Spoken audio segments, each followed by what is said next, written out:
ये दुख, ये दर्द, ये सब तेरे अंदर है।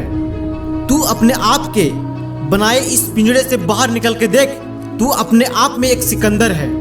दोस्तों, आज बात करेंगे फोकस फोकस फोकस।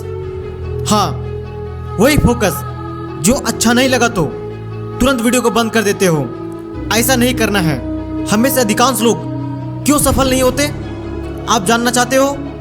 इस वीडियो को एक अकेले में कुछ क्षण समय निकाल के शांति से देखें। दोस्तों, एक बार की बात है, सुबह का समय था जब एक दिन भगवान बुद्ध और उनके शिष्य एक पास के ही गांव में जा रहे थे।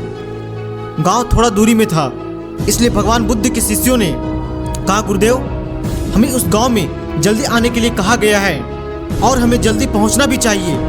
तो क्यों ना गुरुदेव जंगलों के रास्तों से उस जगह पे जाया जाए। भगवान बुद्ध शिष्यों के बातों में सहमत हो गए और जंगलों के रास्तों से जाने लगे। कुछ दूरी जाने के बाद रास्ते के अगल बगल भगवान बुद्ध और उनके शिष्यों को छोटे छोटे गड्ढे खुदे हुए दिखे। सभी शिष्य साथ में जा रहे थे। फिर कुछ दूरी में जाकर फिर गड्ढे दिखाई दिए। सभी शिष्य शांत दूसरे गांव पहुंच गए।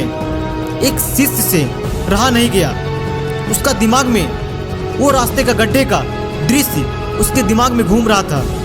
उससे रहा नहीं गया और भगवान बुद्ध से पूछ ही लिया, गुरुदेव, मेरा मन कुछ घंटों से विचलित हो रहा है। कुछ प्रश्न मेरे दिमाग में चारों तरफ घूम रहा है। इस प्रश्न का उत्तर मिले बिना मेरे मन विचलित घूमता रहेगा। भगवान बुद्ध ने कहा, कहो शिष्य, क्या बात है? घबराओ नहीं। ऐसे बात को मन में दबाए रखोगे तो विकार उत्पन्न होंगे और गलत धारणाएं उत्पन्न होगी। गलत ख्याल तुम्हारे मस्तिष्क में आएंगे। शिष्य, क्या बात है, कहो। तब शिष्य ने जवाब दिया, गुरुदेव, जब हम लोग जंगल के रास्ते से आ रहे थे तो रास्ते में कई जगह गड्ढे क्यों किए गए थे? क्या कोई इस गांव का जंगल में गड्ढा करना परंपरा है? इसका क्या कारण है और किसने किए इतने सारे गड्ढे? तभी भगवान बुद्ध ने सोचा, ये बातें सभी शिष्यों को बताना चाहिए ताकि उन सभी की ज्ञान की वृद्धि हो। और तभी भगवान बुद्ध मुस्कुराते हुए कहा, जाओ, सबसे पहले तुम सभी अपने मित्रों को बुलाओ। मैं इस प्रश्न का उत्तर मैं अपने सभी शिष्यों को देना चाहता हूँ। इसमें ज्ञान की बातें हैं। जाओ, सभी शिष्यों को बुला कर लाओ। अचानक गुरुदेव प्रवचन खत्म कर सभी शिष्य एक जगह आकर बैठ गए। शिष्यों में कानाफूसी होने लगी। अचानक गुरुदेव प्रवचन खत्म करके लगता है यहीं पे गुरुदेव हमें शिक्षा देंगे। तभी भगवान बुद्ध कहते हैं, तुम लोग ने जंगलों के रास्ते से आते हुए गड्ढों को देखा ही होगा। सभी शिष्य बोले, हाँ गुरुदेव।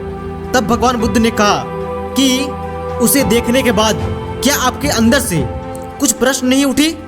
सभी शिष्य एक साथ बोले, हाँ गुरुदेव, उठी थी। तो उस प्रश्न को पूछे क्यों नहीं?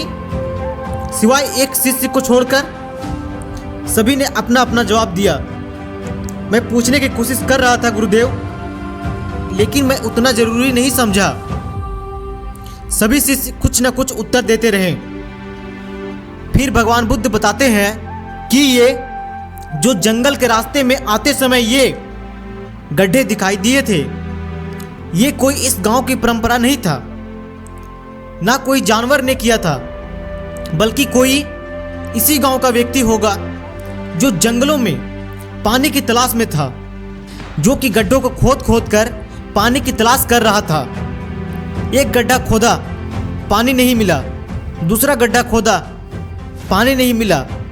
ऐसे करते करते उसने कई सारे गड्ढे को खोदता चला गया, परंतु उसे पानी नहीं मिला। तभी भगवान बुद्ध अपने शिष्यों से कहते हैं, इससे हमें क्या सीख मिलती है? सभी शिष्य शांत थे, किसी ने कुछ नहीं बोला।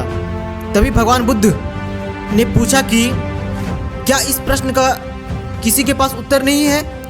तभी भगवान बुद्ध बोले, इससे हमें यह सीख लेनी चाहिए कि अगर वो इंसान अलग अलग गड्ढे खोदने की बजाय अपनी सारी ताकत लगा के उस एक गड्ढे पर लगाता तो शायद पानी उसे मिल गया होता। इसलिए तो कहते हैं, करत करत अभ्यास के जड़मति होत सुजात, करत करत अभ्यास के जड़मति होत सुजात, रस्सी आवत जात के सिल पर परत निशान। और इसीलिए तो कहते हैं, अपनी पूरी ताकत अलग अलग जगह मत लगाओ, बल्कि सभी ताकत एक जगह लगाओ।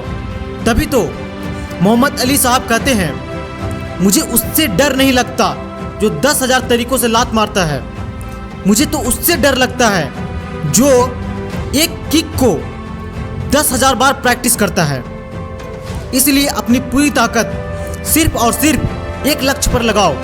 इसलिए मेरे दोस्त, अलग अलग जगह ध्यान लगाओगे तो तुम्हें किसी भी जगह पर तुम्हें कुछ हासिल नहीं होगा। हे नाउ यू, मैं आपसे पूछ रहा हूँ, मान लो 2 लड़के हैं, एक का नाम सुनील है, एक का नाम संजू है। अब ये दोनों का गोल सेम है। अब सुनील ने गोल को पाने के लिए 8 से 10 घंटे रोज मेहनत किया और 1 महीने के बाद उसे क्विट कर दिया। बल्कि उसी का साथी संजू, वो गोल को पाने के लिए सुनील की तरह 8 से 10 घंटे नहीं करता, बल्कि 6 महीने के लिए लगातार कंसिस्टेंसी के साथ मेहनत किया। तो मैं आपसे पूछना चाहता हूं कि इन दोनों सुनील और सूरज में कौन गोल तक पहुंचा? आपका आंसर होगा यस, संजू।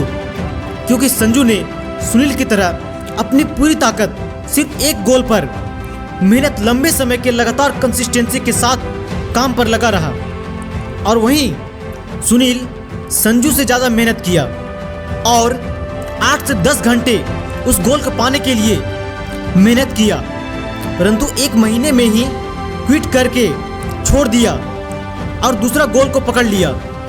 उसमें भी सफलता नहीं मिली, तब तीसरी गोल में लग गया।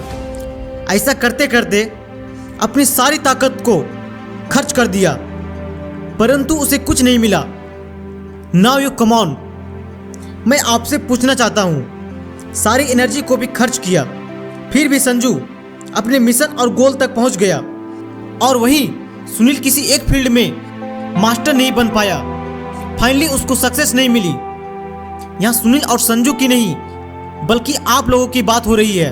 यस, आप लोगों की सक्सेस भी आपसे यही चाहती है कि आप सारी चीज़ों से किनारा करके किसी एक चीज़ पर अपना ध्यान लगाओ। वहाँ पर भी आप जी जान लगा के 100% अपना एफर्ट दो।